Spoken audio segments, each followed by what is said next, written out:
नमस्कार, बहुत बहुत स्वागत है आपका इंडिया जंक्शन में। मैं राशि। लोकसभा चुनाव में 37 सीटों को जीतकर सपा मुखिया अखिलेश यादव अपनी पीठ थपथपाने में कामयाब हो गए, तो वहीं बीजेपी को मिली करारी हार ने सबको चौंका कर रख दिया। अब अखिलेश यादव ने यूपी में होने वाले विधानसभा के उपचुनाव में सभी 10 सीटों को जीतने का लक्ष्य रख दिया है, जो बीजेपी के लिए एक बड़ा चैलेंज है। क्या है अखिलेश यादव का वो प्लान जो दिलाएगा विधानसभा के उपचुनाव में जीत? आप भी देखिए इस स्पेशल रिपोर्ट में। लोकसभा चुनाव संपन्न हो चुके हैं, जीत हार का फैसला भी हो चुका है। सत्ता में बीजेपी मतलब एनडीए की सरकार भी बन चुकी है। उसके बाद भी उत्तर प्रदेश की राजनीति में कई सवाल खड़े हो रहे हैं कि आखिर बीजेपी अयोध्या कैसे हार गई। आखिर कौन सी सबसे बड़ी वजह थी जिसने अयोध्या को हार में बदल दिया। बीजेपी इस हार की समीक्षा भी कर रही है। बीजेपी ही नहीं, बड़े बड़े राजनीतिक धुरंधर भी धराशायी हो गए। बीजेपी के चाणक्य भी फेल हो गए। इंडिया जंक्शन आज की इस रिपोर्ट में आपको बताएगा और दिखाएगा भी कि कैसे हुआ बीजेपी के साथ बड़ा खेल। दरअसल राम मंदिर बीजेपी की सबसे बड़ी ताकत थी। जिस राम मंदिर निर्माण को लेकर बीजेपी ने देश में हवा बनाई, कहीं न कहीं उसे पूरा भी कर लिया। करोड़ों लोगों की आस्था को सम्मान मिला।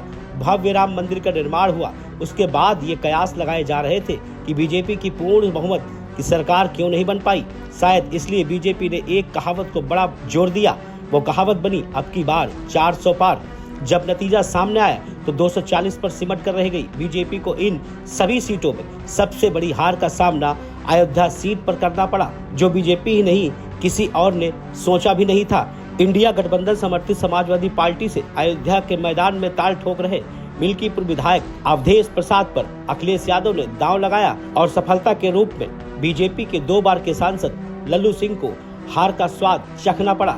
लल्लू सिंह की हार का सबसे बड़ा कारण भी सामने आया। सबसे बड़ी वजह जो सामने आई वो थी लल्लू सिंह का अयोध्या की जनता से ना मिलना और जनता और नेता के बीच कोई सरोकार न होना। अब बीजेपी के सामने सबसे बड़ी चुनौती विधानसभा के उपचुनाव में 10 सीटों पर चुनाव लड़कर जीतने की है, जिसमें अयोध्या की मिल्कीपुर विधानसभा सीट भी शामिल है। ऐसे में बीजेपी भी किसी तरह से इस सीट को जीतकर अपने पाले में करना चाहती है।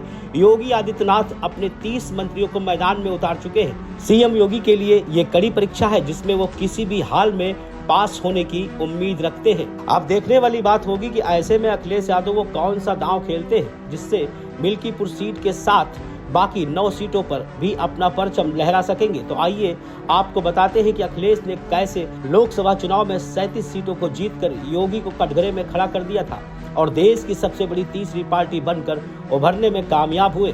दरअसल अखिलेश यादव ने MY फैक्टर से आगे उठकर PDA का गठन करने में कामयाब हुए।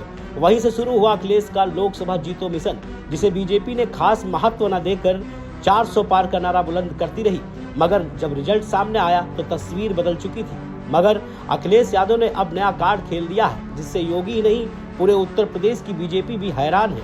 अखिलेश यादव ने PDA के साथ अब अगलों को साधने के लिए प्रदेश में संगठन को काम पर लगा दिया है। इसका जीता जागता कारण माता प्रसाद पांडे को विधान भवन में नेता प्रतिपक्ष बनाकर बड़ा संदेश दे दिया है। ब्राह्मण वोटर कहीं न कहीं से प्रदेश में बीजेपी से नाराज चल रहे हैं, जिसका फायदा अखिलेश यादव बखूबी उठाने में कामयाब हो सकते हैं। ऐसे में योगी आदित्यनाथ के लिए एक बड़ा चैलेंज भी है। खबरों से जुड़े रहने के लिए सब्सक्राइब करें हमारा चैनल इंडिया जंक्शन।